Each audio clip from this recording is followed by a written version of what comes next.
And that's probably not only the abuse happening, but what it does to your psyche, what it does to your head and your heart, and how it affects everything that you view, being yourself and your relationships and your parents and leadership and God and all of those things. And it's detrimental. I hope you're coming back, brother.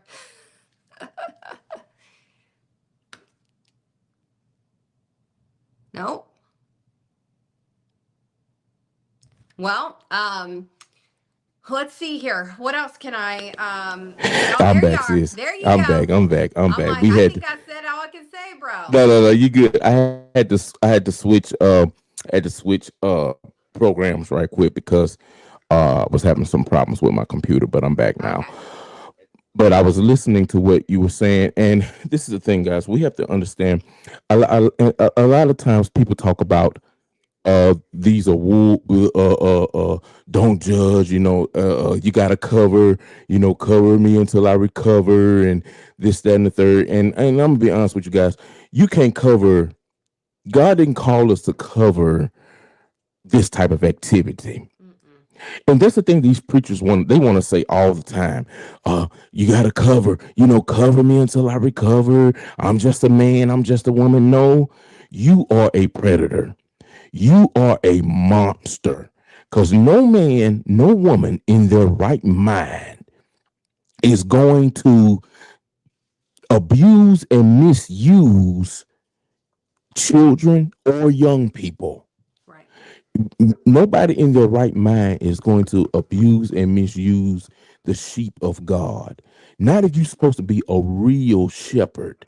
And we got to stop being so enamored with these celebrity pastors.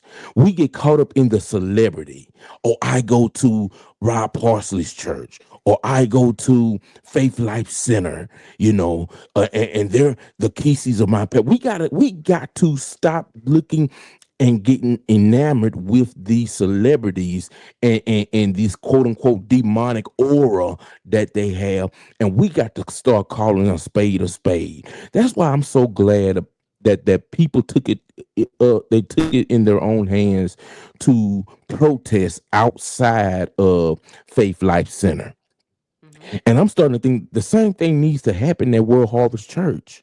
Yeah. They need to start Absolutely. protesting Mm-hmm. outside Yep. of these churches because the thing about it is, if we don't hold these people accountable, all we are doing is empowering them to assault the next victim.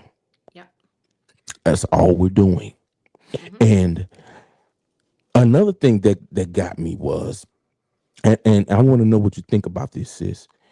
The fact that the Attorney General of the state of Ohio could not proceed with the investigation because there was an investigation that was getting started with Mm-hmm. against Tom Kesey, who is the perpetrator.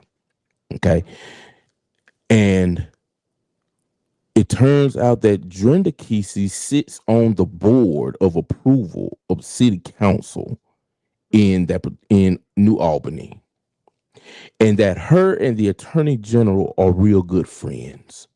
Mm-hmm. So the attorney general could not proceed with the investigation because of a conflict of interest, because he is good friends or best friends or buddies and pals with the Keseys, Mm-hmm. which upsets me to the point because I look at it like this: had it been a regular person like me, or regular person like you, we would be up under the jail at this point in time.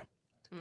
But because these quote unquote Christian elites have rubbing shoulders with political powers, they can call their buddy, the attorney general, and say, "Hey, I need you to block this case."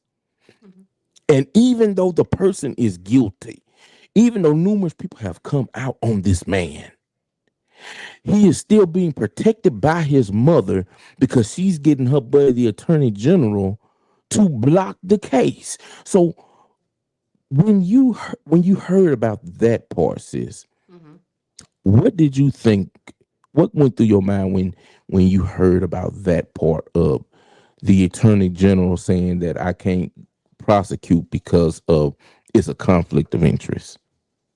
Well, I have several thoughts. The first one being that many of these religious leaders who are not really supposed to be mixing politics and religion, first of all, they wiggle their way in to these political arenas, and under the guise of it being God, and saying, Hmm. well, we need to get God in this area of politics, and we got to get God over here because we're being steered wrong, when in fact I believe it's just them creating more partnerships and creating more relationships that will end up benefiting them down the line. It has nothing really to do that they feel like there needs to be more God in these areas. The second Hmm. thing is, I believe, as as we just look at it from the outside looking in, I think that, a Dave Yost, there was more that he could have done in the beginning stages. B, Hmm. there is a way of recusing yourself from situations that he did not follow.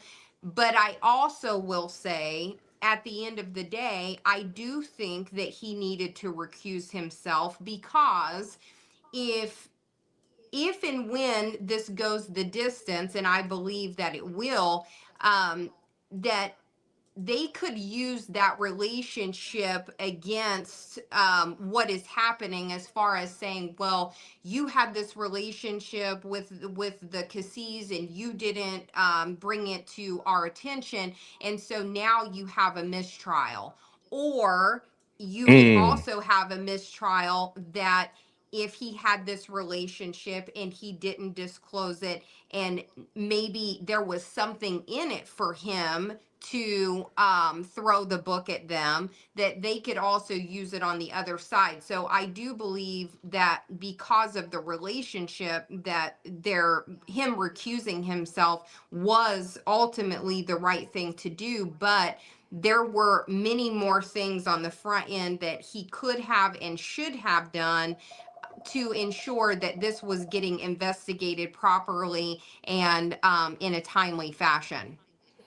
Mm. And that's the thing. I feel like he could have done more.